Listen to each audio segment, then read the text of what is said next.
حضور مفتی اعظم ہند رحمۃ اللہ علیہ کے ایک خلیفہ کا بیان ہے کہ طالب علمی کے ابتدائی دور میں جب منظر اسلام بریلی شریف میں طلباء کی رہائش کے لیے مستقل کوئی انتظام نہیں تھا، طلباء مزار شریف کے بالائی حصے میں رہتے تھے۔ ایک دن میرے ہم سبق مولانا سراج احمد شہید مرحوم نعت پاک پڑھ رہے تھے۔ تاجدار اہل سنت جب رضا مسجد میں نماز کے لیے تشریف لائے، کسی نے حضرت سے کہہ دیا کہ لڑکے مزار شریف پر گانا گاتے ہیں۔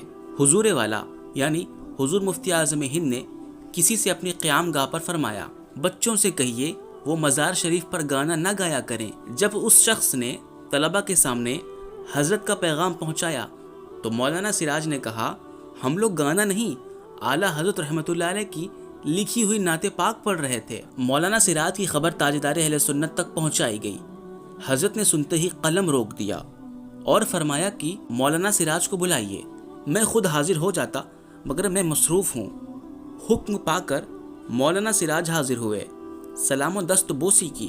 حضرت نے ان کا ہاتھ پکڑے رکھا اور فرمایا، مجھ سے غلطی ہوئی، میں نے نعت پاک کو گانا کہہ دیا، میں توبہ کرتا ہوں اور آپ سے معذرت چاہتا ہوں۔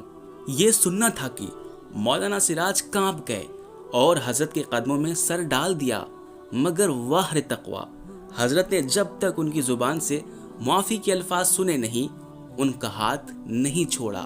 اس واقعے سے ان مسلک اعلیٰ حضرت کے دعوے داروں کو سبق حاصل کرنا چاہیے، جنہیں دن رات اپنی ہی سنی تنظیموں پر تہمتیں لگانے سے فرصت نہیں ملتی، اور کچھ ایسے لوگ بھی ہیں کہ جو تہمت نہ بھی لگاتے ہوں مگر سنی سنائی جھوٹی باتوں پر مکمل بھروسہ کر کے اس بات کو کھینچ تان کر کے فتنے کا جامہ پہنا دیتے ہیں اور ہزاروں سنی مسلمانوں کی دل آزاری کا سبب بنتے ہیں۔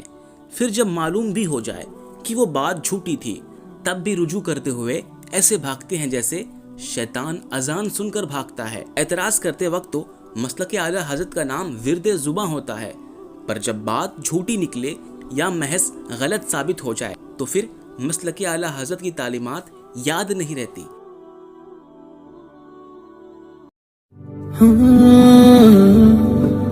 ہاں